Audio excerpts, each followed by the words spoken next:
बिस्मिल्लाहिर्रहमानिर्रहीम। अस्सलाम वालेकुम नाज़रीन, आप यूट्यूब चैनल देख रहे हैं, मैं इमरान ख़ान। नाज़रीन, सबसे पहले तो यह है कि पाकिस्तान के फार्म 47 के जाली वज़ीर आज़म को डोनाल्ड ट्रंप से हाथ मिलाने का मौका मिल गया। ये चंद सेकंड की वीडियो है, लेकिन इसके अंदर अगर आप देखें तो ऐसा लगता है कि शहबाज शरीफ साहब पूरा एक चिपक के वीडियो बनवाना चाह रहे थे। ऐसा लग रहा था जैसे कुछ फ़ैन क्लब के लोग हैं और वो अपने हीरो से मिल रहे हैं। यानी कोई डेकोरम ही नहीं है। शहबाज शरीफ और इमरान खान में अगर आप मुवाजना करें अव्वल तो मुवाजना बनता ही नहीं है। एक को एस्टेब्लिशमेंट ने उठा के ला के बनाया है खिलाफ तवक्को, ना कोई मैंडेट ना कोई वोट, लोगों ने मुस्तरद कर दिया, इसके बावजूद ला कर एस्टेब्लिशमेंट ने बिठा दिया। अब देखें, फ़र्क ये है ना कि इमरान खान में एक एतमाद था, इमरान खान साहब में एक ठहराव था। एतमाद ये था कि इमरान खान को पता था कि उसका अपना कद कितना है। इमरान खान को पता था कि मैं डेकोरम के साथ मिलूँगा, एक सेल्फ रिस्पेक्ट के साथ मिलूंगा आलमी लीडर्स को। उनके अंदर एक ठहराव था, कोई जल्दी नहीं थी, कोई हिजान नहीं था, एक बावकार तरीके से इमरान खान साहब मिलते थे।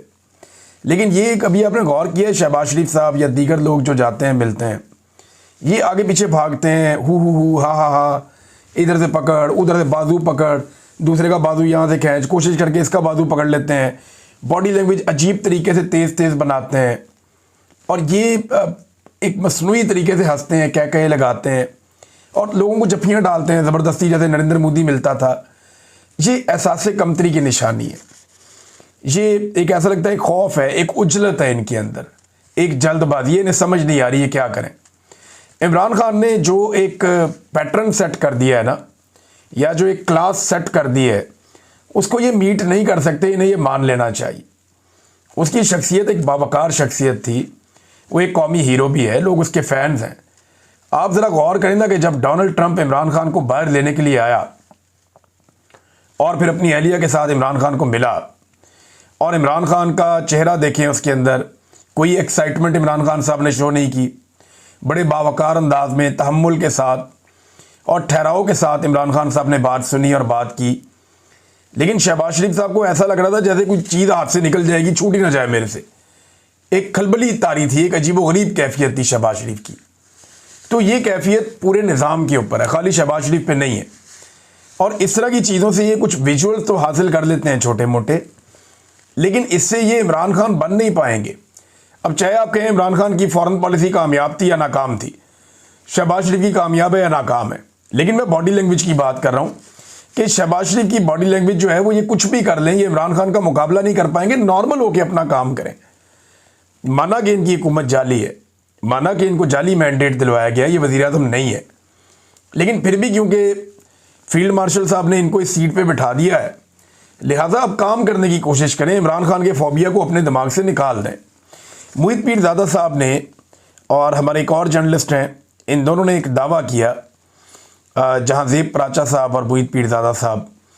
ये दावा ये है कि हुकूमत पाकिस्तान ने वाइट हाउस ट्रंप तक रसाई के लिए 42 करोड़ का मुआहदा अमरीकी फर्म से किया है।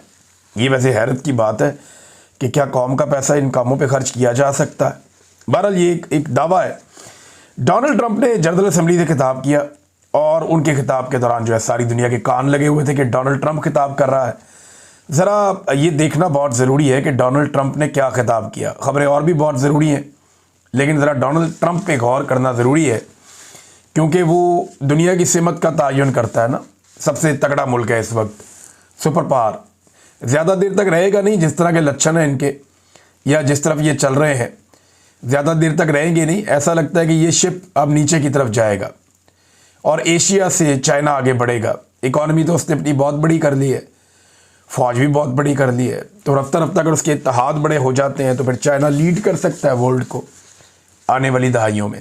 और ये कोई 1-2 साल में होने वाला काम नहीं, बहुत टाइम लगेगा।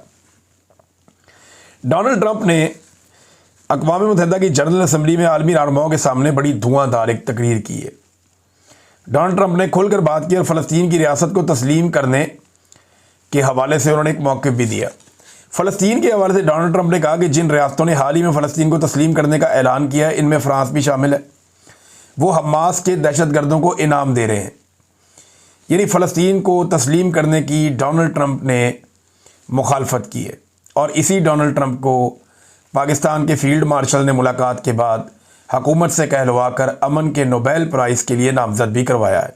अमरीकी सदर ने तमाम हाज़रीन से मुतालबा किया कि वो गज़ा में जंग का खात्मा करवाएं। अब देखें, गज़ा में जंग के खात्मे के लिए अक़वाम मुत्तहिदा में जब भी करारदाद आती है तो अमेरिका उसको वीटो कर देता है, और वही अमेरिका का सदर वहाँ पे खड़े होकर उसी जनरल असम्बली में अक़वाम मुत्तहिदा की वो ये कह रहा है कि आलमी रहनुमा मिलकर गज़ा में जंग ख़त्म करवा दें।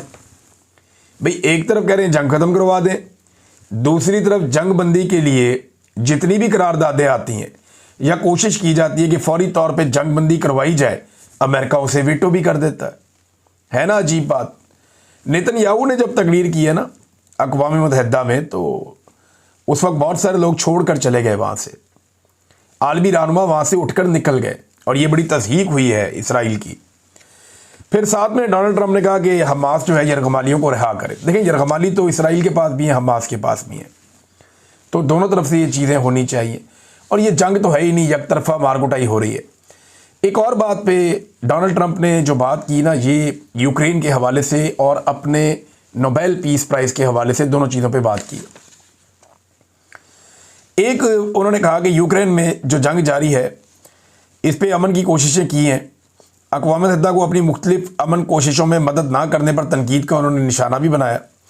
उन्होंने दावा किया कि मैंने 7 जंगें ख़त्म करवाई हैं दुनिया में, मुझे अक़वाम मुत्तहिदा की जानिब से इन तनाज़ात को हल करने में मदद की पेशकश के लिए कोई कॉल मौसूल नहीं हुई। अब ये है अमन के नोबेल प्राइज़ के लिए अपने आप को पेश करने का तरीका। 7 जंगें डोनाल्ड ट्रंप के बकौल उन्होंने ख़त्म करवाई। देखें, कुछ जंगें जो डोनाल्ड ट्रंप का दौर शुरू होने से पहले ख़त्म हो चुकी हैं वो भी डोनाल्ड ट्रंप अपने खाते में डालते हैं। एक्चुअली जब डोनाल्ड ट्रंप इक़्तिदार में आए तो 2 जंगें लगी हुई थी दुनिया में, और वो दोनों जंगें आज भी लगी हुई हैं। एक को मैं फुल फ्लैग जंग कहता हूँ और दूसरी को मैं एक हमला कहता हूँ। एक गज़ा के ऊपर जो अटैक हुआ था जिसमें डोनाल्ड ट्रंप ने वादा किया था कि वो गज़ा में जंगबंदी करवाएंगे, आज डोनाल्ड ट्रंप को आए हुए 1 साल होने वाला है, वो जंगबंदी नहीं हो पाई। तो वो जो गज़ा के ऊपर अटैक हुआ, एक तो वो है, वो ख़त्म नहीं हुआ। दूसरा, रशिया और यूक्रेन की लड़ाई चल रही थी जब डोनाल्ड ट्रंप इक़्तिदार में आए, वो लड़ाई अभी भी चल रही है और लड़ाई ख़त्म नहीं हो पाई। तो फिर डोनाल्ड ट्रंप ने कौन सी जंग रोकी? बाकी तो झड़पें थी, यहाँ एक ईस्ट एशिया में हो गई, एक पाकिस्तान और इंडिया के बीच में हो गई, और उसमें पाकिस्तान ने इंडिया के तैयारे गिरा दिए, इंडिया को भी सुकून हो गया, अच्छा हुआ। साथ में एक जो है यहाँ पे अज़रबैजान और आर्मीनिया की, वो क्लेम करते हैं वो तो पुरानी लड़ाई थी, वो तो आर्मीनिया हार चुका, अज़रबैजान जीत चुका, बहुत पुरानी बात है। तो डोनाल्ड ट्रंप क्लेम ज़्यादा का कर रहे हैं। अब सुपर पावर का प्रेसिडेंट है, वो कह सकता है। पाकिस्तान चंद मिलियन डॉलर के लिए भी तरसता है।